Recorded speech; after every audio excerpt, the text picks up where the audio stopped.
మా బాధ్యత నిర్వహించాలి, పని చేయాలని చెప్పి పని చేయడానికి నిరంతరం ప్రయత్నం చేస్తున్నాం.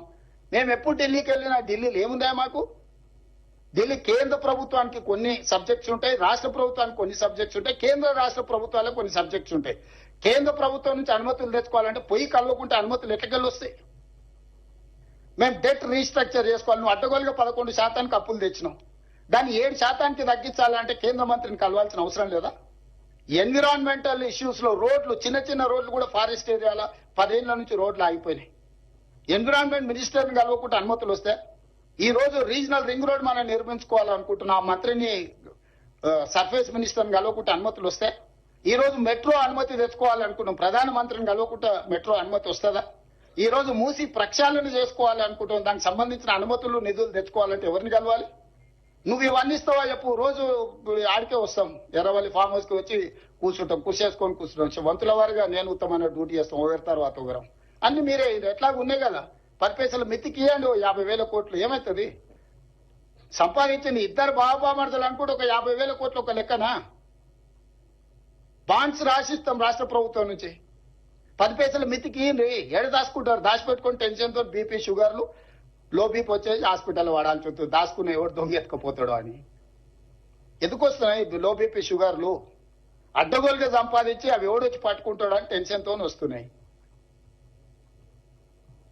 ఇట్లాంటి నీచమైన మనస్తత్వం ఉన్న ప్రతిపక్ష నాయకులు ఉండడం దురదృష్టకరము. ఈ రోజు సమావేశం ఏర్పాటు చేస్తే దామోదర్ రావు రాడు, సురేష్ రెడ్డి రాడు, పాపం అమాయకుడు గాయత్రి రవిని పంపించాం.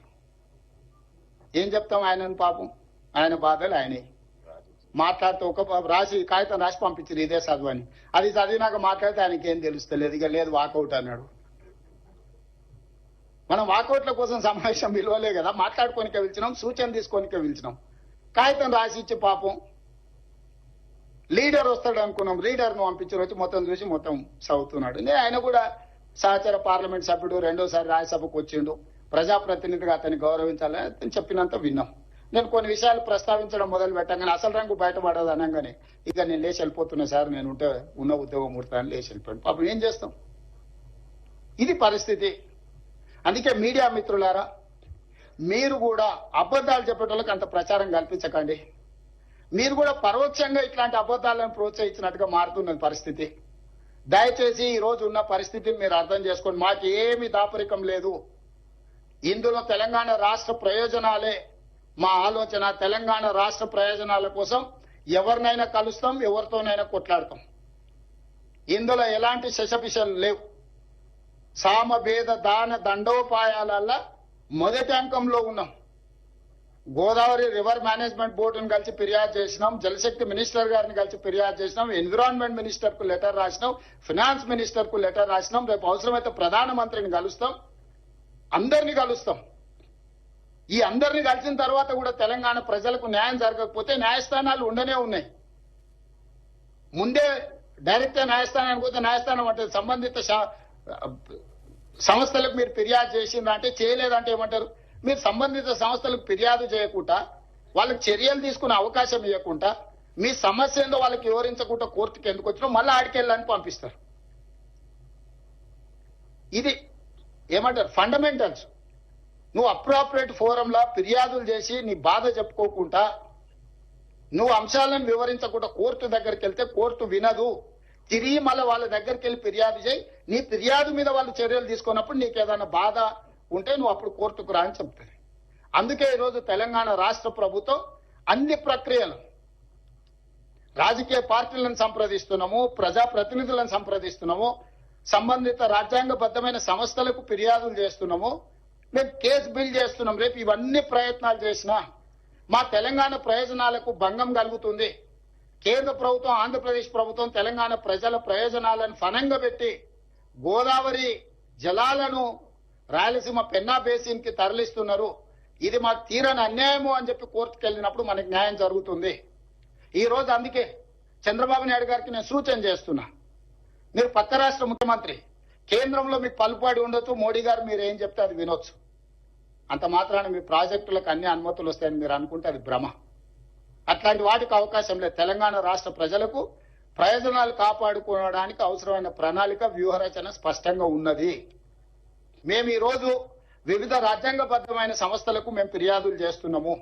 రాజ్యాంగబద్ధమైన సంస్థలు మా హక్కులను కాపాడడానికి, మా హక్కులను మాకు అందించడానికి ముందుకు వస్తే సరే, లేకపోతే న్యాయస్థానానికి వెళ్తాం. అక్కడ కూడా జరగకపోతే ప్రజల దగ్గర పోతాము. అంతిమ నిర్ణేతలు ప్రజల దగ్గర కూడా వెళ్తాము. ఈ రోజు నేను వారికి రెండో సూచన చేస్తున్నా. ఈ రోజు 3000 టీఎంసీల మిగులు జలాలు గోదావరిలో ఉన్నాయి అని మీరు నమ్మితే, చంద్రశేఖరరావు చెప్పిందని కాదు, చంద్రబాబు నాయుడు గారు నమ్మినప్పుడు గోదావరి బేసిన్ మీద తెలంగాణకు 968 టీఎంసీల నీటి కేటాయింపులు ఉన్నాయి. 518 టీఎంసీలు ఆంధ్రప్రదేశ్ కుంటే 968 టీఎంసీలు తెలంగాణకు అలొకేషన్ ఉన్నది ఉమ్మడి రాష్ట్రంలోనే. మా 968 టీఎంసీల వరకు తెలంగాణ ప్రాజెక్టులకు బ్లాంకెట్ గా మీరు ఎన్ఓసి ఇవ్వండి.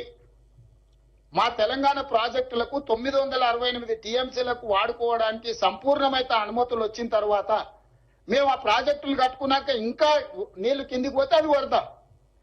పైన మా సమ్మక్క సారక్క అడ్డం పెడతారు, మా సీతారామకు అడ్డం పెడతారు, మా కాళేశ్వరంకి అడ్డం పెడతారు.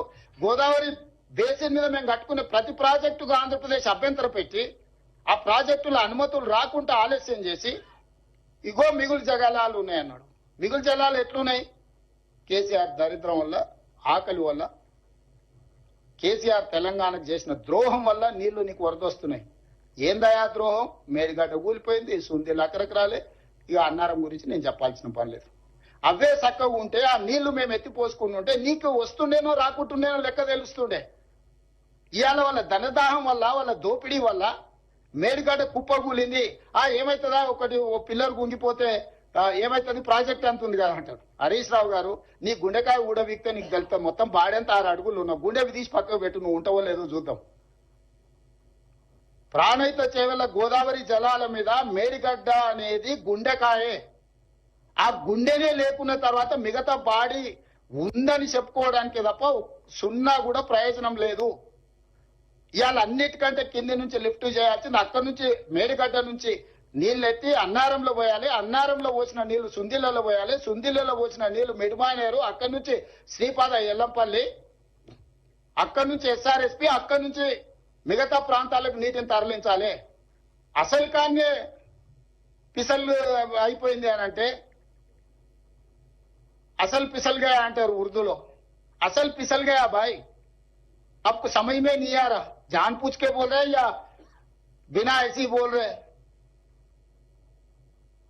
ఇట్లా మొత్తం ప్రాజెక్టునే కుప్పగూల్చి మీ ధనదాహానికి బలైపోయిన మేడిగడ్డ, అన్నారం, సుందీల పోవడం వల్ల ఈ రోజు కిందికి వరద జలాలు పోతున్నాయి. 10 సంవత్సరాలు మీరు గోదావరి బేసిన్ మీద ప్రాజెక్టులు కట్టకపోవడం వల్ల ఈ రోజు చంద్రబాబు నాయుడు గారు తరలించకపోతా అని ధైర్యంగా చెప్పగలుగుతున్నాడు. 10 సంవత్సరాలు కృష్ణా బేసిన్ మీద మీరు ఏ ఒక్క ప్రాజెక్టు పూర్తి చేయకపోవడం వల్ల నువ్వు సంతకాలు పెట్టి తెలంగాణను మోసం చేసినావు. 811 టీఎంసీ నికర జలాలు అన్నాడు ఉమ్మడి ఆంధ్రప్రదేశ్ కి కేటాయింపులు జరిగితే నువ్వే 2015లో పోయి సంతకాలు పెట్టినావు. మా తెలంగాణకు 299 టీఎంసీ చాలు, మీరు 512 టీఎంసీలు తీసుకెళ్లమని. పోనీ అదే అనుకుందాం, ఆ 299 టీఎంసీలు అన్న 10 సంవత్సరాలలో ఎప్పుడైనా వాడినవా? మొన్న మొదటిసారి మేము వచ్చినాక 286 టీఎంసీలు వాడినవా? ఈ 10 ఏళ్లలో నువ్వు కల్వకుర్తి గాని, భీమా గాని, నెట్టంపాడు గాని, కోల్చాగర్ గాని, ఎస్ఎల్బిసి గాని, పాలమూరు రంగారెడ్డి పూర్తి చేసినుంటే కనీసం నువ్వు చేసిన దుర్మార్గానికి ఆ నీళ్లను వాడుకునేటోళ్ళం కదా. ఈ రోజు ప్రతి సంవత్సరం 700 పైన టీఎంసీలు ఆంధ్రప్రదేశ్ తరలించకపోతుందనంటే 10 సంవత్సరాలు చంద్రశేఖరరావు గారు, హరీష్ గారు తెలంగాణకు చేసిన ద్రోహం, దక్షిణ తెలంగాణని ఎడారిగా మార్చి మీరు ఈ రోజు నీళ్లు వినియోగించుకోకుండా ప్రాజెక్టులు పూర్తి చేయకుండా వదిలేయడం వల్ల ఆ కృష్ణానది జలాలు కూడా రాయలసీమ లిఫ్ట్, ముచ్చమర్రి, పోతిరెడ్డిపాడు 44,000 క్యూసెక్స్ నుంచి 80,000 క్యూసెక్లు, ఇవాళ శ్రీశైలం బ్యాక్ వాటర్స్ నుంచి రోజుకు 10 టీఎంసీలు తరలించుకోవడానికి ప్రాజెక్టులు కట్టారు. 10 ఏళ్లలో 2 పల్లికలు ఇచ్చుకుంటూ కూర్చున్నారు. మొత్తం కలిపితే కల్వకుర్తి, రంగారెడ్డి ఏ ప్రాజెక్టు కలిపినా 2 టీఎంసీలు కూడా మనం లిఫ్ట్ చేసుకోలేకపోతున్నాం. ఇది తెలంగాణ దీనమైన పరిస్థితి. ఆనాడు పాలమూరు రంగారెడ్డి ఎత్తిపోతలు జూరాల నుంచి తీసుకుందామని అంటే ఎవడా మీకు చెప్పినాడు, జూరాల నుంచి చిన్నారెడ్డి నీకు తలకాయ లేదు, తల ఆడబెట్టుకుంటామని చిన్నారెడ్డిని తిట్టి అడిగిపోయాడు. జూరాల అనేది హెడ్. కృష్ణానది జలాలు మొట్టమొదట అలంపూరు జూరాల దగ్గర ఎంటర్ అయినట్టే తెలంగాణకు తీసుకుంటే శ్రీశైలంలో బ్యాక్ వాటర్స్ లో పోతిరెడ్డిపాడో లేకపోతే రాయలసీమనో ముచ్చమర్రో తీసుకోవడానికి అవకాశమే లేకపోతుండే.